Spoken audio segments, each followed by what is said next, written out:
Hello friends, ఎలా ఉన్నారు? అందరూ బాగున్నారా? నేను ముందు వీడియోలో చెప్పాను కదా, నేను గుడికి వెళ్ళి పూజ చేసుకుంటానని.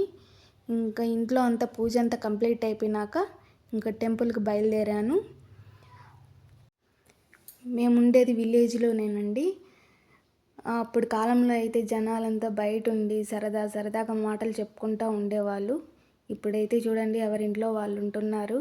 అసలు ఖాళీగా ఉంది వీధి. ఇంకా నేను గుడికైతే ఎంటర్ అయిపోయాను. ఇది మా ఊరిలో ఉన్న అమ్మవారి టెంపుల్. ఫస్ట్గా నేను బుజ్జి వినాయకుడిని దర్శించుకున్నాను. ఆ తర్వాత పూజ స్టార్ట్ చేశాను.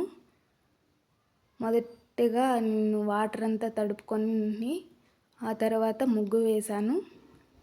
లోటస్ ఫ్లవర్ వేసానండి, ఎందుకంటే అమ్మవారికి ప్రత్యేకం కదా, అందుకే అది వేశాను. తర్వాత బొట్లు అయితే అంతా పెట్టేశాను.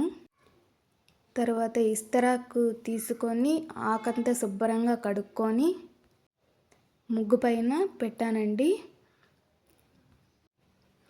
ఇంకా పసుపు కలుపుకొని వాటర్లో అంతా ఆకుకంతా నీట్గా అంతా అప్లై చేశాను. ఎక్కడ గ్యాప్ లేకుండా అంతా నీట్గా పూసేసాను.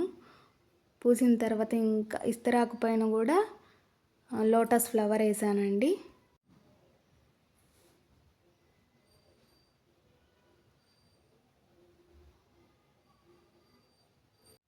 ముగ్గు వేసేసినాక బొట్లు అయితే పెట్టేశాను. మళ్ళీ అంతా నీట్గా పెట్టుకున్నాను. ఇంకంతా అలంకరించుకున్నానండి. పూజ అయితే కంప్లీట్ అయిపోయింది. రావు కాలంలో దీపం పెట్టేశాను. ఇంక ఇంటికైతే బయలుదేరిపోయాను. ఈ వీడియో మీకు నచ్చినట్లయితే please subscribe my channel. Thanks for watching.